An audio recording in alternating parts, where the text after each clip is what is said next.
Before modern maps, a vast, unwritten network of rivers, deserts, and mountains connected empires. From Tistro untamed landscape, the Silk Road was born. It wasn't a single road, but a sprawling web of paths, stretching thousands of miles across the heart of Asia. This legendary trade route was the lifeline that linked the might of China to the classical world of Europe. Its name evokes images of shimmering silk, but it carried so much more. Fragrant spices that tantalized the palates of kings, precious jewels that adorned empresses, and perhaps most importantly, revolutionary ideas that would forever alter the course of human history. Imagine, for a moment, a world without instant communication, without airplanes or cargo ships. In this world, the Silk Road was the artery of civilizations, a bridge of human endeavor thrown across the most formidable natural barriers on Earth. It connected cultures separated by vast, scorching deserts like the Taklamakan, often called the Sea of Death, and towering snow-capped mountain ranges like the Pamirs, the roof of the world. Here, long caravans of camels, the iconic ships of the desert, moved at a deliberate, patient pace. These were not just journeys, they were epic sagas of survival and determination. Merchants and their entourages braved blistering sandstorms that could appear from nowhere, bearing everything in their path, and endured freezing blizzards and high mountain paths. Their guides were the stars in the night sky, the accumulated wisdom passed down through generations, and the whispers of ancient, hand-drawn maps that were more art than science. The journey was incredibly perilous, a high-stakes gamble where fortunes could be made or lost in an instant. Bandits lurked in the shadows of canyons, and the elements themselves were a constant, unforgiving adversary. Yet, for all its dangers, the allure of the Silk Road was irresistible. It was a conduit for wealth, but its true legacy is far greater. It shaped the world in ways no sword or empire ever could. It was on these dusty trails that Buddhism traveled from India to China, that paper-making technology moved west, and that the artistic styles of Greece and Persia blended with those of Asia, creating new, vibrant forms of expression. Let's delve deeper into the very beginnings. The story of the Silk Road is often tied to one man, Xi'an, an envoy of the Han Dynasty in the 2nd century BC, sent by Emperor Wu on a diplomatic mission to find allies against the nomadic Xiongnu tribes. Xi'an embarked on a journey that was nothing short of legendary, captured and held for over a decade. He eventually escaped, continued his mission, and returned to China with a wealth of information about the previously unknown lands of Central Asia. He spoke of magnificent horses, new crops, and sophisticated civilizations in the West. His reports ignited the emperor's imagination and sparked the desire for trade. This was the official spark that lit the fuse. The Han Dynasty began to actively secure and expand these routes, establishing garrisons and watchtowers to protect the precious caravans. The silk itself was the star of the show, a closely guarded secret of the Chinese for centuries. It was lighter than wool, warmer than cotton, and shimmered with a luster that seemed almost magical to those who had never seen it. In Rome, it became the ultimate status symbol, a fabric so desired that it was worth its weight in gold. The Roman elite were captivated, and the demand seemed insatiable, draining a significant portion of the empire's treasury eastward. This demand for silk was the primary engine that drove the entire network, financing the expeditions and fueling the growth of oasis cities that sprung up along the route. But to think of the Silk Road as just a one-way street for silk is to miss its true significance. As caravans moved west, laden with silk, they returned east with goods that were equally exotic to the Chinese: Roman glass, Central Asian war horses, Persian silver, Indian spices, and even entertainers and musicians made the long journey. Each transaction, each stop at a bustling caravanserai, was more than just a commercial exchange. It was a cultural handshake. In the markets of Samarkand, Bukhara, and Kashgar, you would hear a dozen different languages. You'd see traders from all corners of the known world, sharing stories, food, and philosophies. These oasis cities became vibrant melting pots, centers of learning and art, where a traveler could encounter Zoroastrians, Buddhists, Nestorian Christians, and eventually Muslims, all living and trading. This exchange of ideas was arguably the Silk Road's most profound impact. The spread of religions is a prime example. Buddhist monks, carrying scriptures and relics, traveled the same paths as the merchants, establishing monasteries in a string of oasis towns. The magnificent cave temples of Dunhuang, with their breathtaking murals and vast library of men, stand as a testament to this incredible fusion of faith and commerce. Similarly, Christianity and Islam would later find their way eastward along these same routes. It wasn't just religion. Scientific knowledge, mathematical concepts, astronomical observations, and medical practices were also shared. The numeral system we use today, originating in India, traveled along the Silk Road to the Arab world and then on to Europe, revolutionizing mathematics and science. The Silk Road was never a static entity. Its routes shifted over time, influenced by politics, climate change, and the rise and fall of empires. When one path became too dangerous, another would be favored. The Mongol Empire, under leaders like Genghis Khan and his successors, played a pivotal role. While their conquests were brutal, they ultimately unified a vast stretch of the Eurasian landmass. For a time, under the Pax Mongolica, or Mongol peace, they made the Silk Road safer and more efficient than it had ever been. It was during this period that Marco Polo made his famous journey, and his detailed accounts opened a window for Europeans into the wonders of the East, further stoking their curiosity and desire for trade. However, no artery flows forever. The decline of the Silk Road was a gradual process. The fall of the Mongol Empire led to political fragmentation, making the overland routes more dangerous again. More importantly, the age of exploration dawned. Maritime trade routes, pioneered by European sailors, offered a faster, cheaper, and often safer alternative. Ships could carry more cargo than 1,000 camels, and they bypassed the numerous middlemen and taxes precos that made overland trade so expensive. As sail lanes linked Europe with India and China, the caravans dwindled. The oasis cities began to fade, and the once mighty Silk Road slowly fell into disuse, its sandy paths reclaimed by the desert. Yet, the legacy of the Silk Road endures. It lives on in the food we eat, the languages we speak, the art we admire, and the very fabric of our interconnected world. It was the world's first great experiment in globalization, a testament to the human desire to connect, to trade, and to learn from one another. It reminds us that for millennia, progress has been driven not by building walls, but by building bridges, even when those bridges are just dusty tracks across a desert, guided by the stars. The whispers of those ancient caravans can still be heard. A timeless story of human resilience, curiosity, and the unquenchable thirst for what lies beyond the horizon. For thousands of years, one road connected the world. A network of deserts, mountains, and ancient kingdoms, where traders carried silk, gold, and secrets across continents. Empires rose and fell along its path. Explorers risked their lives for fortune and discovery, and ideas, religions, and cultures traveled farther than any army could march. This is the Silk Road, the highway that shaped civilization itself. However, the most important things exchanged on the Silk Road weren't things you could hold in your hand. The Silk Road was a superhighway for ideas. As merchants, missionaries, soldiers, and nomads traveled these routes, they brought their cultures, languages, and beliefs with them. Buddhism, for example, traveled from its birthplace in India along the Silk Road and into China, Korea, and Japan, where it transformed societies. Christianity, particularly Nestorian Christianity, also found its way eastward, establishing communities all along the route. Later, Islam would spread along these same paths, carried by Arab merchants and armies. We're heading west, tracing the Silk Road's path from the heart of Central Asia, all the way to the sparkling Mediterranean Sea.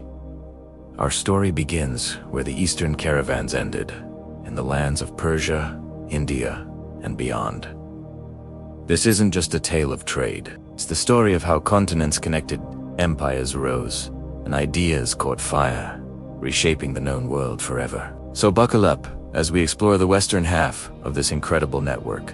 From the arid deserts of Persia to the sun-drenched shores of the Mediterranean, The Silk Road was far more than just a path for silk. It was the world's first global highway, a vibrant artery of commerce and culture. Imagine caravans, having braved the treacherous mountains and vast deserts of the East, finally arriving in the bustling markets of the Persian Empire. Here, in cities like Samarkand and Bukhara, the real magic happened. It was a melting pot where East met West, and the world would never be the same. The Persian Empire, particularly under dynasties like the Achaemenids, and later the Xi'an, acted as the crucial middleman of the Silk Road.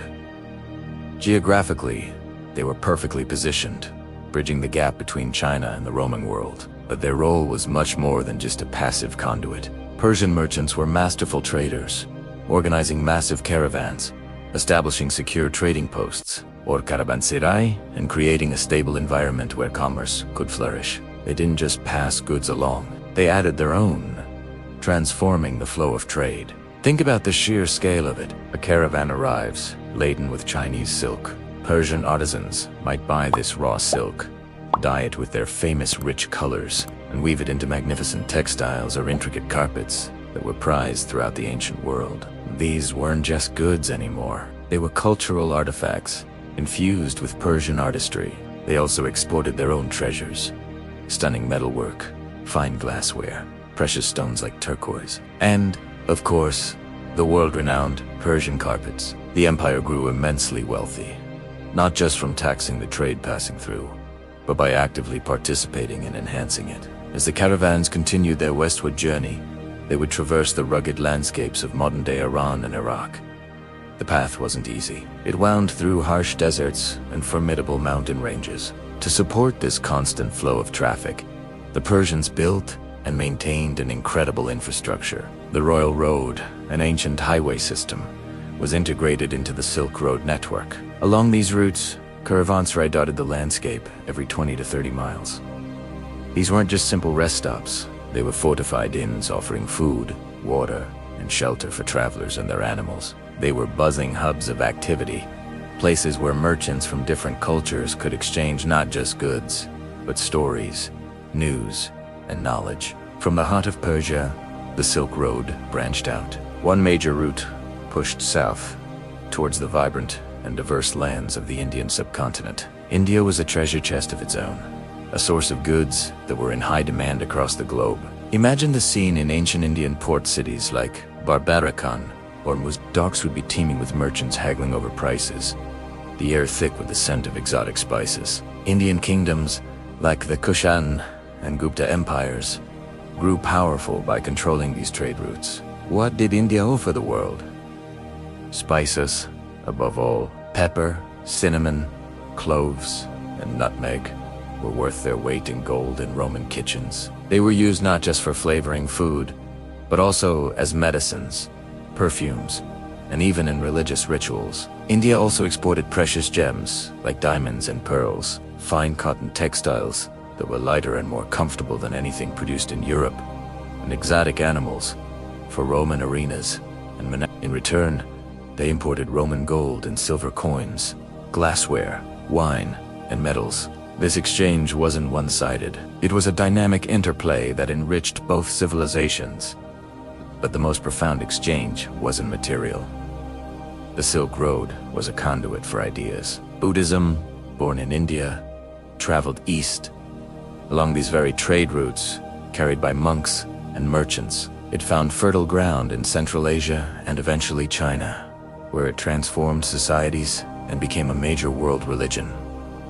Think about that for a moment. A spiritual philosophy, a way of life spread not by conquest, but peacefully, person to person, along a network created for commerce. At the same time, artistic styles and scientific knowledge flowed in both directions, creating a unique fusion of Hellenistic, Persian, and Indian influences that we can still see in the art of the region today. Now, let's follow the main route as it leaves Persia and heads towards the Mediterranean. The caravans would arrive at major port cities on the eastern Mediterranean coast, places like Antioch in modern-day Turkey or Tyre in Lebanon. These were the final destinations for the overland journey. The precious cargo from the east was unloaded one last time and transferred onto ships bound for the great cities of the Roman Empire. The sight must have been incredible.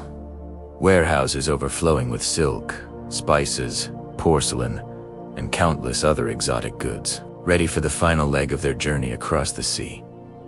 These port cities were cosmopolitan melting pots. You would hear dozens of languages spoken in the streets: Greek, Latin, Aramaic, Persian. Merchants from Rome would rub shoulders with traders from Palmyra and sailors from Egypt. It was here that the prices were set for goods that had traveled thousands of miles. A bolt of silk that started its journey in China would have its value multiplied many times over by the time it reached the docks of Antioch. This was the lucrative endpoint of the Silk Road, where immense fortunes were made. Once loaded onto Roman merchant ships, the goods from the east sailed across the Mediterranean, the primary destination, Rome itself, the insatiable heart of a vast empire. For the Roman elite, these exotic luxuries were the ultimate status symbols. Silk clothing became a craze, a visible sign of wealth and sophistication. Roman matrons wore translucent silk gowns that were both admired and criticized for their Roman feasts were flavored with Indian pepper and cloves, and their homes were scented with Eastern incense. The demand was so high that it created a massive trade deficit. The Roman historian Pliny the Elder complained that the empire was being drained of its gold and silver to pay for these foreign luxuries. But the Romans didn't just consume. They were active participants in this global network. The stability of the Roman Empire, the famous Pax Romana, ensured that the western end of the Silk Road was secure. Roman engineering built roads and harbors, and the Roman navy cleared the seas of pirates, making maritime trade safer and more reliable. They exported their own products to fine Italian wines, olive oil, sophisticated glassware, and gold and silver coinage that has been found as far away as Vietnam, a testament to the reach of this ancient global economy. The Silk Road wasn't just a single path, but a complex web of interconnected routes, both overland and maritime, that linked the great civilizations of the ancient world. From China to Rome, it was a bridge that carried more than just merchandise. It carried ideas, technologies, religions, languages, and even diseases. It brought people from vastly different worlds into contact, fostering both understanding and conflict. The influence of this network is almost impossible to overstate. It laid the groundwork for a connected world, a precursor to the globalized society we live in today. The flavors in our food, the words in our language, the art that inspires us, so much of it can be traced back to these ancient travelers and the dusty, sun-beaten paths they trod. Ever wonder how our world became so interconnected? It wasn't just about ships and armies. It was about stories, secrets, and the relentless human desire to see what lies beyond the horizon. Imagine a time when the world was a vast, mysterious map, filled with blank spaces and rumored kingdoms of immense wealth. This is the story of the trailblazers who dared to fill in those blanks, the empires they served, and the incredible legacy they left behind. Marco Polo, a name that echoes through history. But what do we really know about him? He was just a teenager when his father and his uncle set out from Venice in 1271. Their destination, the fabled court of Kublai Khan, the powerful Mongol emperor of China. This wasn't a casual trip. It was a perilous journey of thousands of miles, crossing treacherous mountains, vast deserts, and lands ruled by hostile tribes. It took them over 3 years to reach their destination. When they finally arrived at the magnificent summer palace of Xanadu, they weren't just met with curiosity, but with a profound interest. Kublai Khan, a ruler of immense intellect and vision, was fascinated by these strange men from the West. He was eager for knowledge, for new ideas, for a window into a world he had only heard about in whispers. Marco Polo, with his keen observational skills and sharp mind, became a favorite of the Khan. He served as an emissary for the emperor, traveling throughout the vast Mongol Empire for 17 years. What did he see? He saw cities so grand they dwarfed anything in Europe. He witnessed technologies like paper money, coal for fuel, and a sophisticated postal system that could relay messages across thousands of miles in days. He documented customs, religions, and social structures that were completely alien to his Venetian upbringing. He saw the production of silk, the mining of precious gems, and the bustling trade that filled the coffers of the great Khan. He wasn't just a tourist. He was an imperial envoy, a spy, a geographer, and a chronicler, all in one. When Marco Polo finally returned to Venice, 24 years after he left, he was a changed man, and he brought back more than just jewels and silk. He brought back stories. Imprisoned during a war with Genoa, he dictated his adventures to a fellow inmate. The result was the Travels of Marco Polo, a book that would ignite the imagination of Europe. For many, his tales of a sophisticated, wealthy East seemed like pure fantasy. But for others, for the dreamers, the merchants, and the future explorers, it was a call to action. It was a map to a new world of possibilities. Of course, Marco Polo wasn't alone. The legendary Silk Road was a two-way street, not just for goods, but for people and ideas. 4 centuries before and after him, caravans of camels, laden with spices, textiles, and precious metals, were the lifeblood of continents. But these caravans also carried diplomats, scholars, missionaries, and artists. They were moving hubs of cultural exchange. Buddhists, monks from India, traveled east, bringing their philosophy to China, which in turn profoundly shaped its culture. Nestorian Christians established communities deep within Asia. Muslim scholars brought advancements in mathematics, astronomy, and medicine westward, laying the groundwork for the European Renaissance. Think of it like an ancient internet, a network woven from silk and camel hair. A new weaving technique from Persia could find its way to a workshop in China. A medical text from Baghdad could be studied in a monastery in Spain.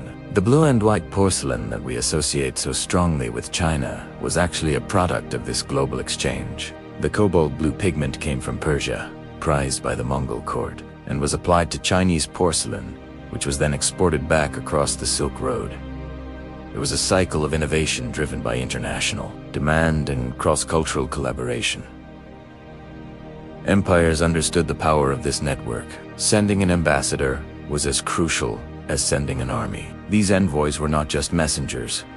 They were the face of their empire. Their arrival in a foreign court was a spectacle of power and prestige. Imagine a delegation from the Byzantine Empire arriving in the court of a caliph. They would come bearing magnificent gifts, intricate clocks, golden automatons, and the finest silks, all designed to showcase the wealth, sophistication, and technological prowess of their homeland. The negotiations that followed were a delicate dance of diplomacy. Treaties were forged, not just for trade routes, but for military alliances, for access to resources, and for the simple, yet vital, act of peaceful coexistence. The gifts exchanged were symbolic. A gift of exotic animals, like giraffes or elephants, was a display of the vast reach of an emperor's influence. Accepting the gift was an acknowledgement of that power. These interactions, happening in royal courts from Europe to Asia, were shaping the political landscape of the world, creating a complex web of alliances and rivalries that would define epochs. Let's not forget the sea lanes. While the Silk Road dominated land trade, mariners were charting their own paths. Arab dhows, with their distinctive lateen sails, mastered the monsoon winds of the Indian Ocean, connecting East Africa, Arabia, India, and Southeast Asia. They carried timber, ivory, and gold from Africa, cotton and spices from India, and porcelain and silk from China. The sea was its own superhighway of commerce and culture. Cities like Malacca, Calicut, and Hormuz became cosmopolitan melting pots, where sailors and merchants from a dozen different lands lived side by side, exchanging not just goods, but languages, recipes, and beliefs. One of the most remarkable of these maritime explorers was Zheng He, a Chinese admiral of the Ming Dynasty. In the early 15th century, decades before Columbus sailed the ocean blue, Zheng He commanded a fleet of treasure ships that were colossal by any standard. Some were over 400 feet long, floating cities compared to the small European caravels of the time. His expeditions traveled to Southeast Asia, India, the Persian Gulf, and even the coast of Africa. But here's the fascinating part. These were not voyages of conquest. Zheng He's mission was to project the power and glory of the Ming Emperor, to establish diplomatic ties, and to invite foreign ambassadors to the Chinese court. He brought back exotic goods and tribute, including a giraffe, which was presented at the imperial court and hailed as a mythical creature. These voyages were a stunning demonstration of China's naval power and its view of itself as the center of the civilized world. They were about soft power, about building a global network with China at its core. The age of exploration created a feedback loop. Marco Polo's book inspired generations, including Christopher Columbus, who owned a well-annotated copy. His dream was to find a new sea route to the riches of the East that Polo had described. The knowledge of winds and currents compiled by Arab sailors in the Indian Ocean was invaluable to Portuguese explorers like Vasco da Gama as they sought to round Africa. Every journey built upon the knowledge of those who came before. Every map was a collaboration across centuries and cultures. These encounters weren't always peaceful or beneficial for everyone. The ambition that drove explorers often turned into the greed that fueled conquest and colonization. The exchange of ideas was sometimes a violent clash of civilizations. But it's impossible to deny the profound way these interactions shaped us. The food on our tables, the languages we speak, the art we admire, the scientific principles we take for granted, so much of it is a product of these ancient journeys. They carried more than goods. They carried the seeds of the modern world. They carried knowledge that shattered old beliefs, culture that enriched and transformed societies, and an ambition that pushed the boundaries of the known world, forever changing the map and our understanding of our place within it. The legacy of these explorers and empires is all around us, a constant reminder that history is not just a series of events, but a great, unfolding story of human connection. Imagine a world without paper, without gunpowder, without the compass. Imagine a world where the spices that flavor our food and the silk that graces our finest garments remain mysteries on the other side of the planet. For thousands of years, this was nearly our reality. But then, a network of routes, not a single road but a sprawling web of paths, began to weave itself across the vast expanse of Eurasia. This was the Silk Road, and its story is not just about trade. It's the story of how our modern world was born. Trade, culture, and ideas. The Silk Road left footprints across centuries, shaping civilizations forever. It was the original information superhighway, a physical manifestation of human curiosity and ambition. It began with a thirst for luxury, for the shimmering, almost magical fabric produced only in China. Roman emperors coveted it, willing to pay its weight in gold. But what traveled back and forth along these treacherous paths was far more valuable than any commodity. Let's journey back to its origins. We're in the 2nd century BCE, with the Han Dynasty in China. Emperor Wu sends his envoy, Jiang Qian, on a diplomatic mission to the west, though his mission wasn't initially about trade. His travels and the knowledge he brought back opened China's eyes to the world beyond its borders. He spoke of magnificent horses in the Fergana Valley, of powerful empires in the west. This sparked the beginning of a connection, a fragile thread that would soon grow into a lifeline connecting east and west. For over a millennium, this network thrived. From the grand capital of Xi'an, now modern-day Xi'an, caravans of camels, laden with rolls of precious silk, set off on an arduous journey. They would traverse the unforgiving Taklamakan Desert, its name meaning, "You go in, but you don't come out." They navigated the towering Pamir Mountains, the roof of the world, where the air is thin and the paths are perilous. These were not journeys for the faint of heart. They were epic undertakings that could take years. The caravans moved in stages, from one oasis city to the next. Places like Kashgar, Samarkand, and Bukhara became vibrant melting pots. Here, merchants from China, India, Persia, and the Roman Empire would meet. They didn't just exchange goods. They exchanged stories, languages, and beliefs. A merchant from Rome might hear tales of a distant land where people wrote on paper, a technology that would revolutionize his own society centuries later. A monk from India, carrying Buddhist scriptures, would find a willing audience in a Chinese trader, planting the seeds of a new faith in a new land. Think of the sheer diversity of what moved along these routes. China sent its silk, porcelain, and paper eastward. In return, it received gold, silver, ivory, and glass from the Roman Empire. India contributed its fragrant spices, precious gems, and cotton textiles. Central Asia offered its powerful war horses, prized by Chinese armies. Every transaction was a cultural handshake, a silent dialogue between civilizations. But perhaps the most profound legacy of the Silk Road was the exchange of ideas. Buddhism traveled from its birthplace in India, along the winding paths of the Silk Road, and into China, where it transformed the spiritual landscape forever. Along the way, it blended with local traditions, creating unique forms of art and architecture, like the magnificent Mogao Caves near Dunn. These caves, a library in the desert, are a testament to this exchange, with murals depicting Buddhist talis painted by artists from across Asia. Christianity,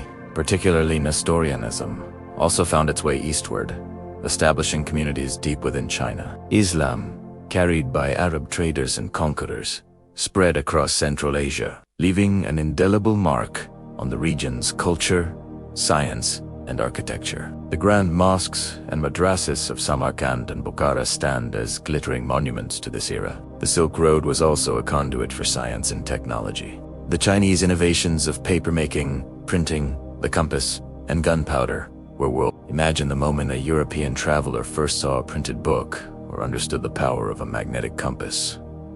These weren't just new gadgets. They were tools that would fuel the Renaissance and the Age of Discovery in Europe. Conversely, knowledge of astronomy, mathematics, and medicine from the Islamic Golden Age and India flowed eastward, enriching the intellectual life of China. Of course, the journey was not without its dangers. Bandits lay in wait, the weather was unpredictable, and the terrain was brutal. But the promise of profit and the thrill of discovery were powerful motivators. The camel, the ship of the desert, was the unsung hero of this story. Capable of carrying heavy loads for days without water, making life in this harsh environment possible. The decline of the Silk Road was as complex as its rise. The fall of major empires like the Temsi dynasty in China and the Mongol Empire, which had once secured the routes, created instability. More importantly, the dawn of the Age of Sail in the 15th century offered a new, faster, and cheaper way to transport goods. Sea routes bypassed the long and dangerous overland journey, and the bustling caravan cities of the desert began to fade into obscurity. The Silk Road, as a major trade artery, fell silent, but its legacy was already woven into the fabric of our world. Centuries later, to Silk Road's influence endures. The cities that once thrived on its trade, like Xi'an, Samarkand, and Istanbul, are still here. Living museums where the past and present collide. Ancient manuscripts are still being discovered, offering new insights into this forgotten world. The food we eat, seasoned with spices that first traveled these routes, is a daily reminder of this connection. The religions we practice and the languages we speak bear the imprints of this ancient exchange. Today, as we look at satellite images of these ancient paths, we see more than just lines in the sand. We see a testament to human connection. The Silk Road was proof that even in a world without instant communication, people could find common ground. It connected continents, fueled discoveries, and transformed societies. The path that once demanded peril now inspires awe, reminding us that human ambition, curiosity, and perseverance can bridge the greatest distances and change the world forever. It teaches us that our histories are not separate, but beautifully and intricately intertwined. Ever wondered what it truly took to travel the ancient Silk Road? Forget what you think you know. This wasn't just a simple trade route. It was an epic journey of survival, ambition, and incredible human endurance. Imagine a world with no GPS, no weather forecasts, and no rescue services. Just you, your caravan, and the raw, untamed wilderness. Through sand, stone, and snow, merchants risked everything to reach distant lands. This is the story of those who dared to cross the world's most formidable landscapes in pursuit of fortune and glory. The heart of the Silk Road was its legendary overland journey, a grueling trek that pushed travelers to their absolute limits. Let's start with the desert, the Taklamakan, whose name ominously means place of no return. Picture this: endless waves of sand dunes stretching to the horizon, shimmering under a relentless sun. During the day, temperatures could soar to unbearable highs, scorching the earth and anyone foolish enough to be caught without shelter. Water was more precious than gold. A single wrong turn, a miscalculation of a water source, could spell disaster for an entire caravan. Camels, the famous ships of the desert, were the lifeline. Their incredible resilience. The only reason anyone could even attempt this crossing. But the desert's danger wasn't just the heat. At night, the temperature would plummet, bring in a biting, bone-chilling cold. And then there were the sandstorms, sudden and ferocious, capable of burying everything and everyone in their path. The wind would howl, visibility would drop to zero, and all you could do was huddle together, praying the storm would pass. Surviving the Taklamakan wasn't about speed, it was about patience, knowledge passed down through generations, and a deep respect for the unforgiving power of nature. If the deserts tested your endurance, the mountains tested your will. After surviving the scorched sands, caravans faced a new, vertical challenge: the towering peaks of the Tian Shan and Pamir Mountains. These weren't gentle hills. We're talking about the roof of the world, some of the highest and most rugged mountain ranges on Earth. The paths were narrow, treacherous trails clinging to the sides of cliffs, with a sheer drop just a single misstep away. In these high passes, the air grew thin, making every breath a struggle. Altitude sickness was a constant threat, debilitating even the strongest travelers, and the weather was a formidable enemy. Blizzards could appear out of nowhere, burying the path in feet of snow and reducing visibility to nothing. Avalanches were a constant, terrifying possibility, a roar of snow and ice that could sweep away an entire caravan in an instant. Animals and men alike had to be sure-footed and incredibly brave. The cold was relentless, seeping through layers of clothing, and the risk of frostbite was ever present. Crossing these mountains required not just physical strength, but immense mental fortitude. Every step was a victory against the elements. So, why?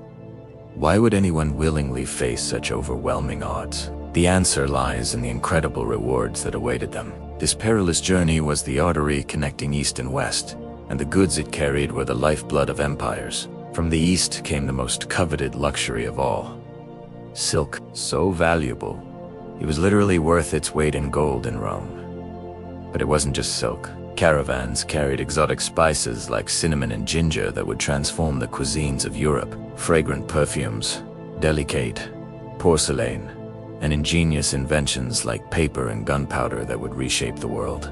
Traveling west, merchants brought back shimmering glassware from Rome, fine wool and linen textiles, precious metals like gold and silver, and valuable crops like grapes and alfalfa. This wasn't just a simple exchange of goods. It was a profound cultural and economic phenomenon.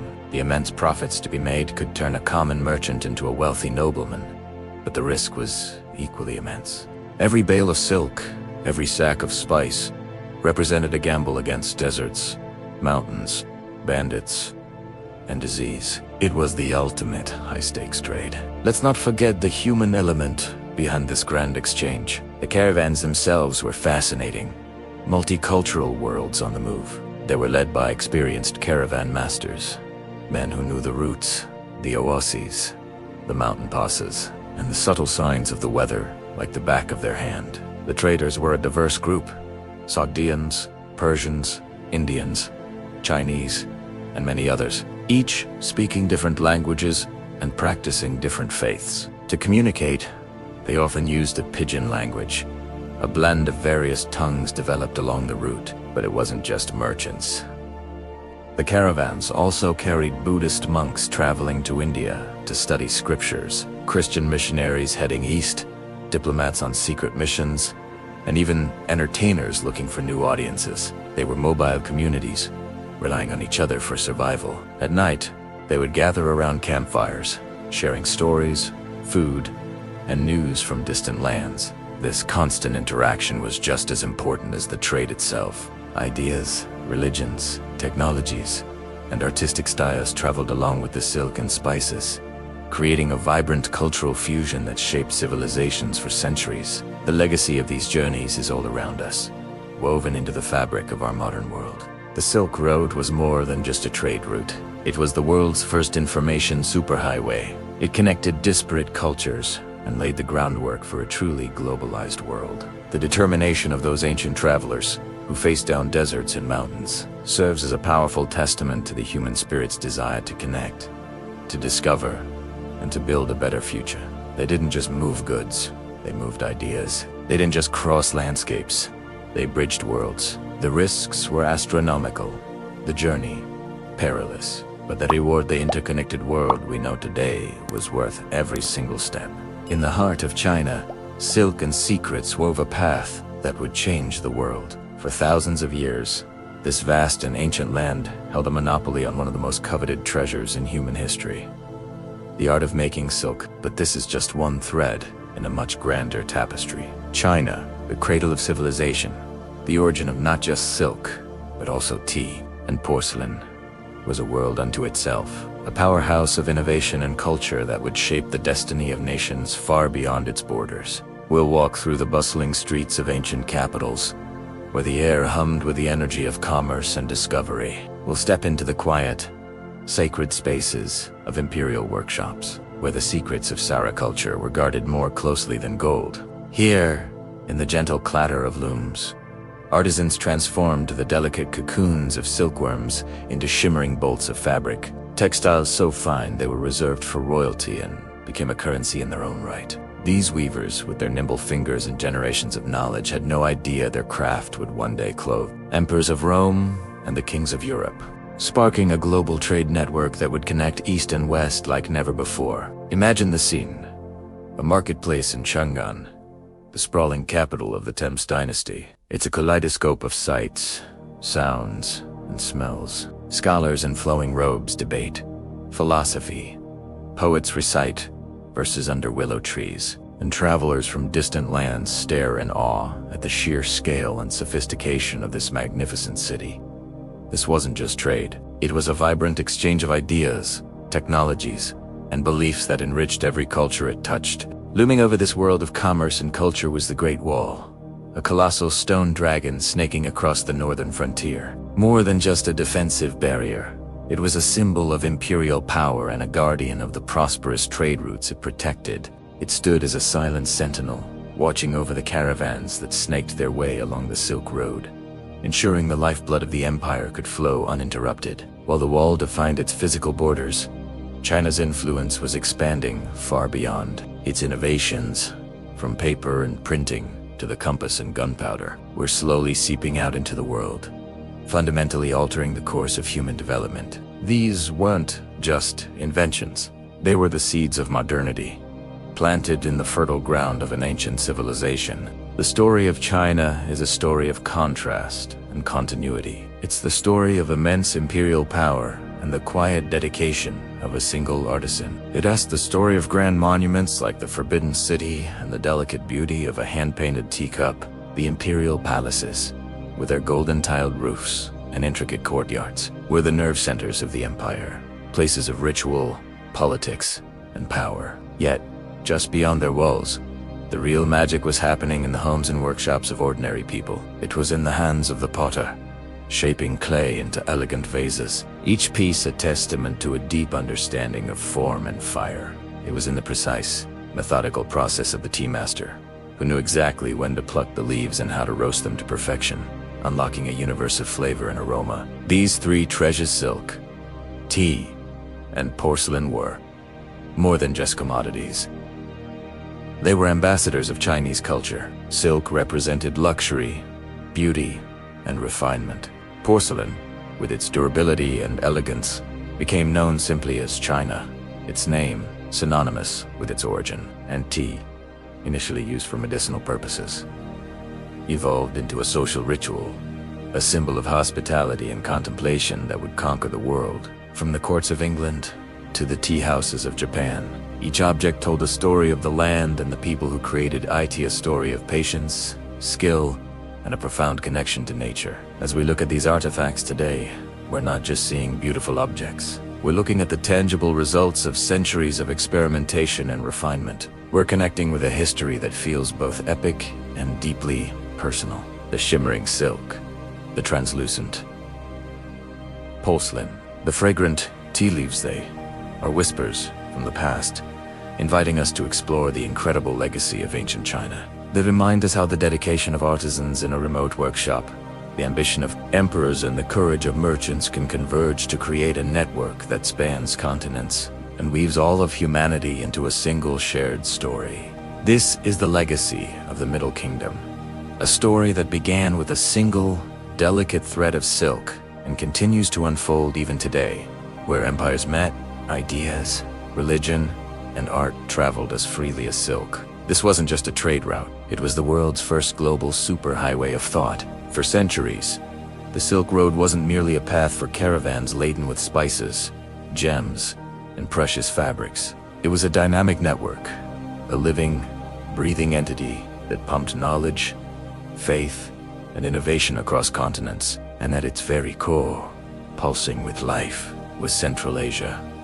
Imagine standing in the heart of this ancient world, a place where every face tells a story, every artifact holds a secret, and every city is a monument to human connection. Our journey begins in the legendary cities that became beacons of this cultural exchange. Picture Samarkand, a name that echoes with grandeur. Its Registan Square, adorned with majestic madrasas, wasn't just an architectural marvel. It was a global university. Then there's Bukhara, the noble city, a spiritual and scholarly hub so revered it was called the Pillar of Islam. Its labyrinthine alleys, ancient mosques and bustling bazaars tell a story of faith and trade walking hand in hand. Merchants haggled over prices in a dozen languages, but they also exchanged something far more valuable: stories, beliefs, and news from a world away. These cities were more than just rest stops. They were melting pots. In a single marketplace, you could see a Sogdian merchant, master of the trade routes, negotiating with a Turkic nomad, his leather goods bartered for fine Chinese silk. A Buddhist monk from Gundara might pass by an Nestorian Christian priest, while a Zoroastrian fire temple stood not far from a newly built mosque. This was the daily reality of Central Asia. The bazaars were the epicenters of this fusion. They were overflowing with goods, yes, but they were also a sensory explosion. The scent of cardamom and saffron mingled with the aroma of roasting bread. The vibrant colors of hand-woven textiles and intricate pottery were a feast for the eyes, and the sounds a symphony of languages: the clang of a blacksmith's hammer, the call to prayer, the laughter of children. It was the soundtrack of a world in motion. Let's look closer at the artifacts that tell this story. Imagine a piece of pottery dug from the sands near Merv. Its shape might be traditionally Turkic, but the glaze is a technique learned from Chinese artisans. And the painted motif is a floral pattern borrowed from Persian art. This single object is a physical embodiment of cultural fusion. Or consider a manuscript, perhaps a medical text. It could be written in Arabic, but it might contain knowledge passed down from Greek physicians like Galen, enriched with Indian herbal remedies, and transcribed onto paper, a technology that traveled west from China. Every caravan that crossed the vast deserts and towering mountains of Central Asia was a mobile library, a traveling museum. These weren't just merchants, they were cultural ambassadors. Every marketplace was a classroom, every caravan a storyteller, carrying tales of distant lands and foreign gods. The flow of ideas was just as powerful as the flow of goods. Before the rise of Islam, this region was a mosaic of beliefs. Buddhism, having traveled from India, flourished, leaving behind magnificent statues and cave paintings in places like the Bamiyan Valley. Zoroastrianism, the ancient faith of Persia, had deep roots here. Its eternal flames tended in fire temples. Manichaeism, a fascinating blend of Zoroastrian, Christian, and Buddhist thought, also found fertile ground. Then, with the Arab conquests, Islam arrived, but it didn't simply erase what came before. Instead, it absorbed and adapted, creating a unique Central Asian Islamic tradition, rich in Sufi mysticism and blended with local customs. The architecture reflects this journey. You can see the influence of Persian design in the grand arches and domes, Turkic symbolism in the geometric patterns, and even echoes of Buddhist stupas in the form of certain tombs. Art and music were the universal languages of the Silk Road. A musician in Khiva might play a stringed instrument whose origins trace back to Persia, but he'd play it with a rhythmic style influenced by the nomadic traditions of the steppes, singing lyrics that tell a story from a Sogdian folktale. The miniature paintings that adorned manuscripts were a perfect example of this artistic synergy. Persian masters perfected the form, but they incorporated Chinese landscape techniques. The way they painted mountains and clouds and their subjects often depicted the diverse peoples of the Silk Road, from Turkic warriors to Indian princesses. It was a visual dialogue between civilizations, painted on a single, precious page. These artistic traditions weren't static. They were constantly evolving, creating a unique aesthetic that was purely Central Asian, yet globally influenced. This cultural exchange wasn't always peaceful, of course. Empires rose and fell. The armies of Alexander the Great, the Mongol hordes, and the forces of Timur all swept through this land. Badia Chwabi, destructive as it could be, left something behind. The Greeks brought their philosophy and artistic styles. The Mongols, despite their brutal reputation, ultimately secured the Silk Road, creating a Pax Mongolica that allowed for an unprecedented level of trade and travel.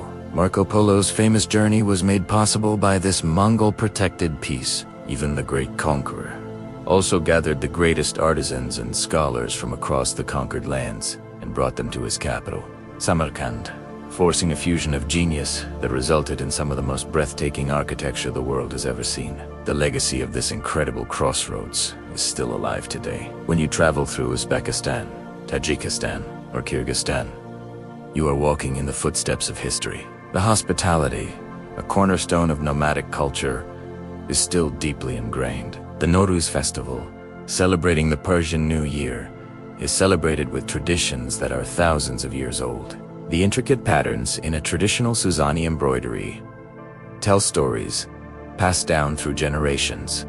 Their motifs a blend of Turkic, Persian, and local symbols. The languages spoken are a testament to this history, with Persian and Turkic roots intertwining. Central Asia is not a relic of the past. It is a living museum, a place where the echoes of the Silk Road reverberate in the music, the art, the food, and the faces of its people. It's a reminder that our interconnected world is not a new phenomenon. For thousands of years, right here, in the heart of Asia, cultures met, mingled, and created something new and beautiful together. Thank you so much for joining us on this journey through the crossroads of culture. If you enjoyed this exploration of Central Asia's rich history, please give this video a like and subscribe to our channel for more stories from our incredible world. Don't forget to hit the notification bell so you never miss an adventure. Let us know in the comments which part of the Silk Road's legacy amazes you the most. See you next time.